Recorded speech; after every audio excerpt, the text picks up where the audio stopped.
Hey everyone, welcome back to another video from Aurora Fire Rescue. For the next 24 hours, you and I will be riding along here with Engine and Ladder 13. Station 13 is located in the southeast portion of the city, not too far from Southlands Mall. This is a wildland specialty fire station, but by the look of the weather today, I don't think we have to worry too much about wildland fires.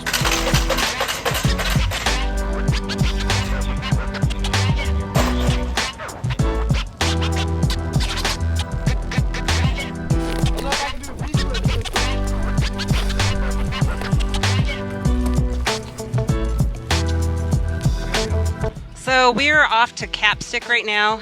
We're going to meet with our recruit class, our new recruit class, and we're going to be talking about the importance of peer support and chaplaincy, and just some of their resources for them. And so you're one of how many chaplains? I am one of 8 chaplains. So a couple years ago, I joined the peer support team. So I went up to Rocky Mount Police and Fire Chaplains and went through their basic course, and came back and decided to write the policy for our new chaplaincy.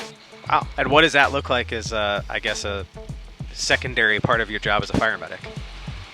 So it's an additional thing that I volunteer for. Okay. So I am a firefighter and I am a chaplain.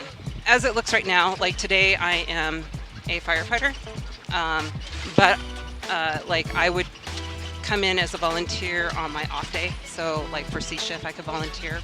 Obviously, sometimes chaplaincy just happens right where you're at. You have people rope in that are they're going through certain types of crisis where we intersect with emotional and spiritual, and we can provide counsel on the spot for that as well.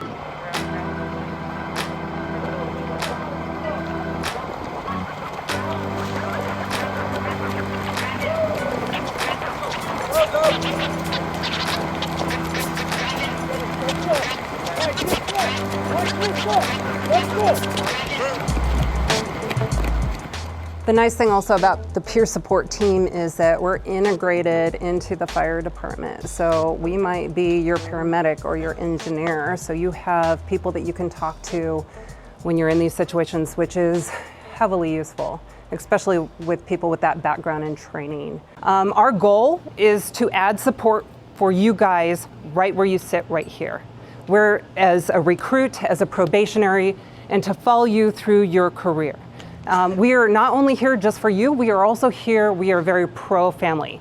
Like peer support, we are interested in your physical and emotional well-being as well as your spiritual well-being as well. Some people may not be comfortable with chaplains, and that's okay. You don't have to utilize us. We have a peer support team. That's totally fine. But I know that in my walk, in my life as a firefighter over 21 years, there has been times in my life where I've met crisis where, you know, my fire world and my spiritual world have collided. And it's been nice to have mentors, chaplains that I could lean into at the place where I was at.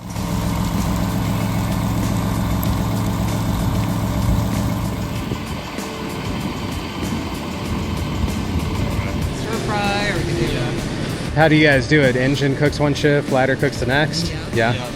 You don't have to cook like every meal because you're on probation? It depends on where you're at. Yeah, but luckily these guys are pretty cool that I don't have to do it every shift. 16 ounces of butter.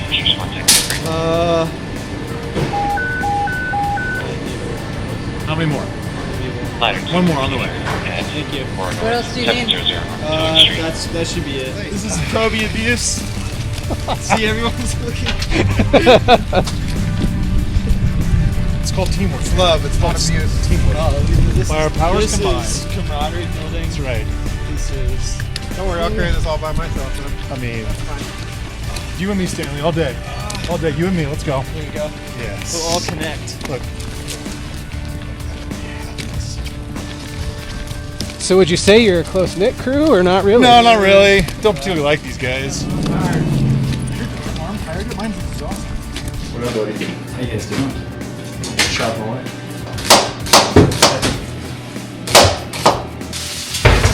Would you like some swole? Smells good. Yeah.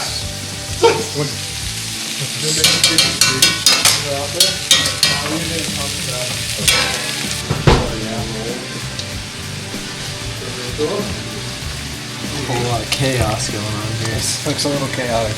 You're exposing me right now. It's not cool. Pepper. When. Bear the flavor cow. Bring the flavor. Is this really an engine call?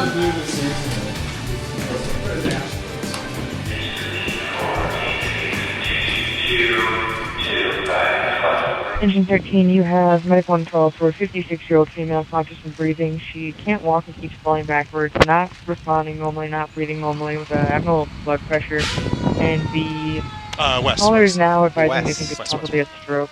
Would you like us to add Cat 1 on? Sure, why not? Dispatch Engine 13, yeah, that'd be fine. You can add Cat 1, and I copy the rest of it. Thank you. Thank you, bro. Over to you. So, Roger. Sounds like altered mental status, right? Kind of? Yeah. What can that be? Me. Check sugars. Get our first set of vitals, see what's going on there. If they're saying stroke, I can do a Cincinnati. Correct. What else? What do you think? What causes altered? Left on control, please. Drinking? Yeah, drugs, alcohol, with engine 13, possible stroke. 2222, glucose. Cat 1 responding. Could be an array of things. Infection, right? Like Cat 1 will free en route at 1203, and you are start with a good set of vitals and engine see where we go 13 from and there. medical on Yes, 12 ma'am. for a Copy possible that. stroke 50.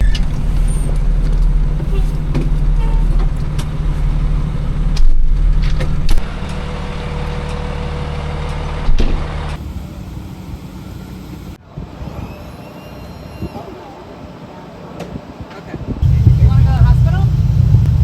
Let's go do that.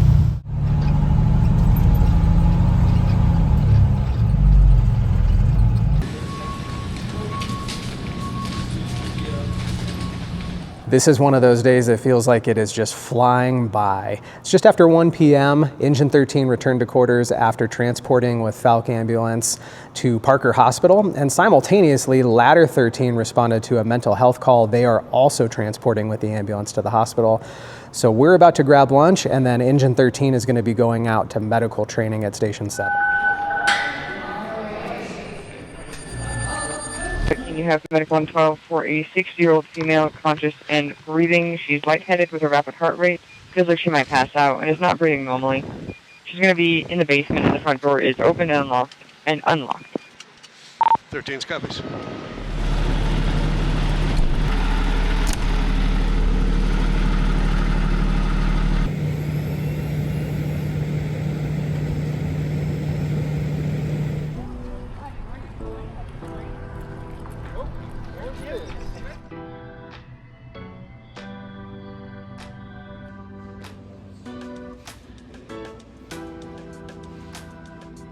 So, on behalf of our new Aurora Fire Foundation, which is supporting our firefighters here in Aurora, as well as doing recognition, community outreach, and education, we're really honored to give you our first recognition as a firefighter for Aurora.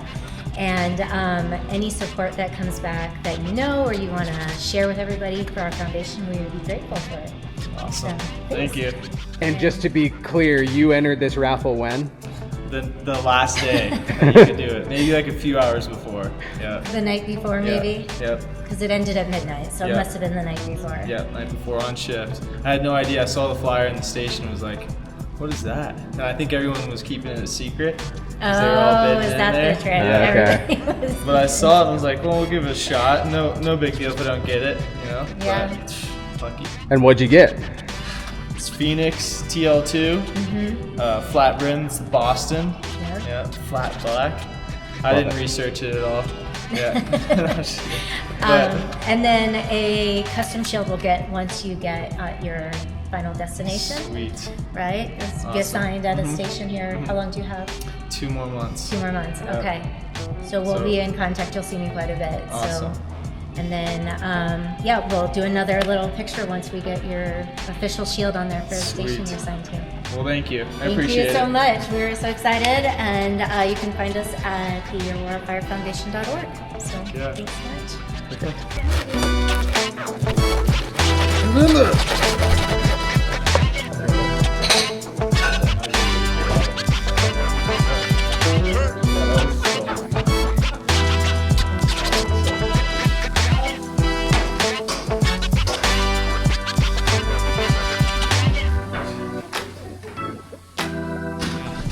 So what did we get dispatched to?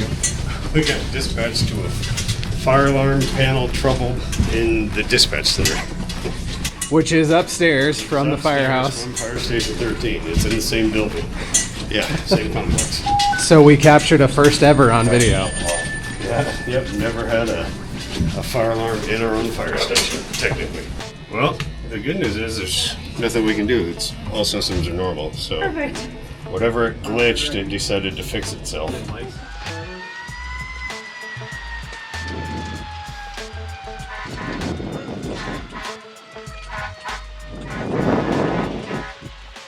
Dispatch engine 4, this is false alarm.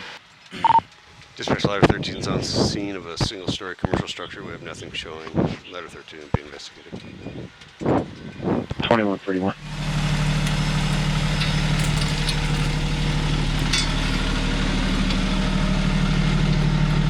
What do you got there, Cap? This is a Knox box.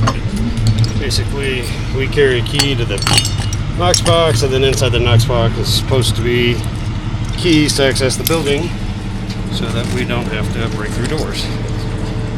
Makes it easier for us and saves them repair costs. Nice.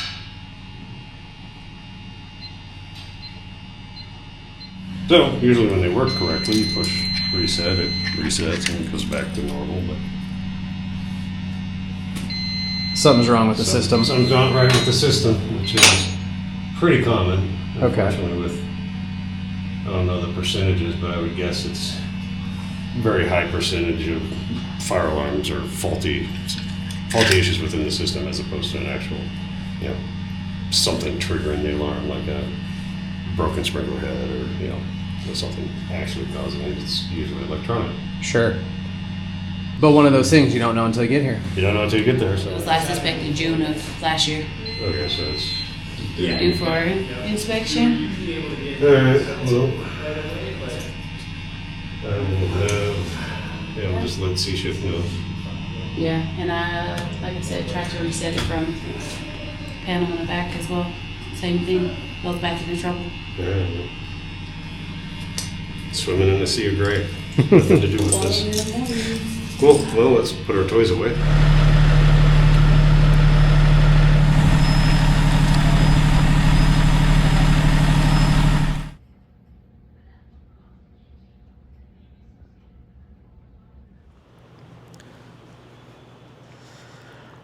Well, it's 10:30 at night and the crew has decided that it's bedtime, so I'm going to join them and we'll see what the rest of the night brings.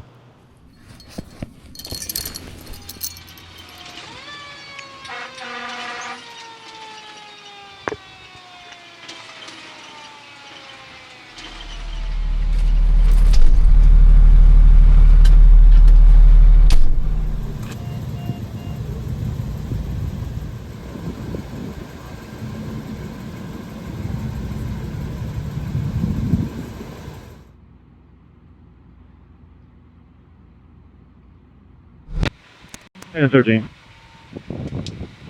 Engine 13, you're responding with medical 102 on a 7-year-old female conscious breathing who had a seizure, no history of seizure disorder, stroke, or brain tumor.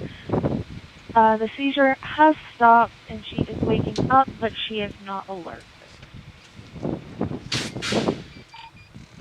13 copies. Medical 102 copies, no, thank you.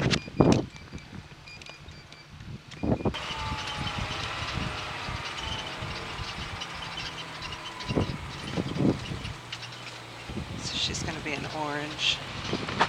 That's how this patient's starting to seize again. So you might want some drugs. All right, Grove, I'm going to hand you the drugs.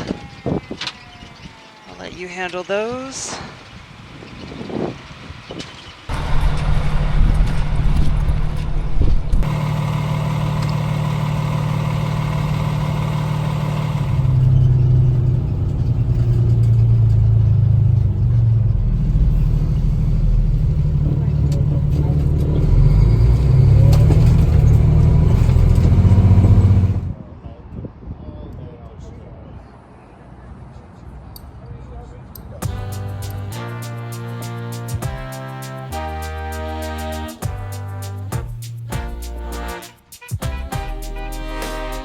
Good morning from Fire Station 13, where shift change is taking place behind me after a 24-hour shift with 8 emergency responses. And although Station 13 has a slower call volume than some of the other firehouses in the city that you and I have rode along at, this shift actually felt like it went by the fastest for me, and I think a big reason for that was this awesome crew, the humor, the camaraderie, and then the way that they could just dial it in when we responded to some medical emergencies, especially our last one, which is advanced life support with a pediatric patient that really needed a lot of attention and a long transport time, almost a 30-minute drive time to Children's Hospital.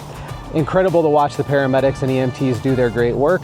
Hopefully, this gave you a better idea of what life at Aurora Fire Rescue is like, and maybe it inspired some questions. If it did, please let us know in the comments or send me an email, afdpio@auroragov.org, and please let me know where you'd like to ride along with me next.